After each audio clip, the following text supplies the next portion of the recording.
Bonjour.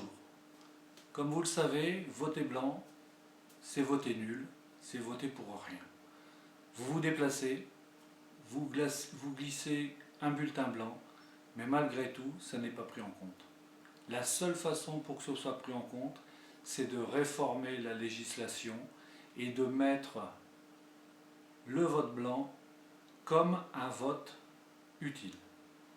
Il n'y a qu'une seule façon, c'est la Constitution. Il faut changer la Constitution. Et qui peut changer la Constitution? Il n'y a qu'une seule personne à ma connaissance, c'est l'UPR de M. François Asselineau. Alors je vous passe ce petit encart et on se reparle après, d'accord? À l'Union populaire républicaine, nous sommes convaincus que la France n'est plus sous le contrôle du peuple. Notre volonté première est donc de rétablir la démocratie. C'est pourquoi nous proposons dans notre programme présidentiel la pleine et entière reconnaissance du vote blanc. En France, lors d'une élection, un électeur inscrit a 4 possibilités d'expression. Soit il vote pour tel ou tel candidat, soit il vote mais en refusant de choisir un candidat. C'est le vote blanc. Soit il met dans l'enveloppe un bulletin non valide, c'est le vote nul, soit il ne vote pas, c'est l'abstention. Une fois les bureaux de vote fermés, on compte le nombre de bulletins. Puisque le nombre de personnes inscrites sur les listes électorales est connu, on en déduit facilement le niveau de l'abstention. Lors du dépouillement, on met d'un côté les votes pour les candidats et de l'autre les votes blancs et nuls. Les votes blancs et nuls ne sont pas pris en compte dans le décompte des suffrages exprimés.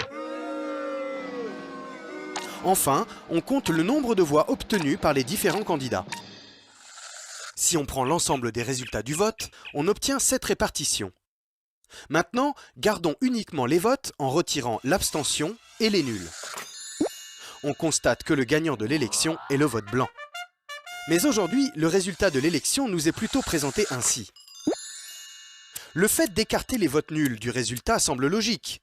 Mais faire de même avec les votes blancs est injuste, car ne voter pour personne indique une volonté de participer à l'élection, mais marque un refus des choix proposés.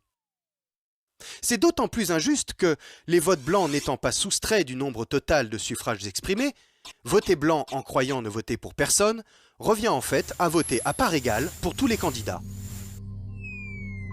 Dans notre programme pour l'élection présidentielle, nous proposons la pleine et entière reconnaissance du vote blanc.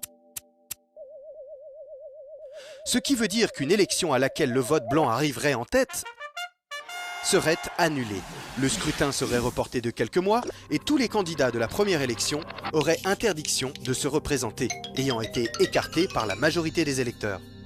Enfin, pour éviter toute fraude, l'Union populaire républicaine propose que l'usage des machines à voter électroniques soit strictement interdit.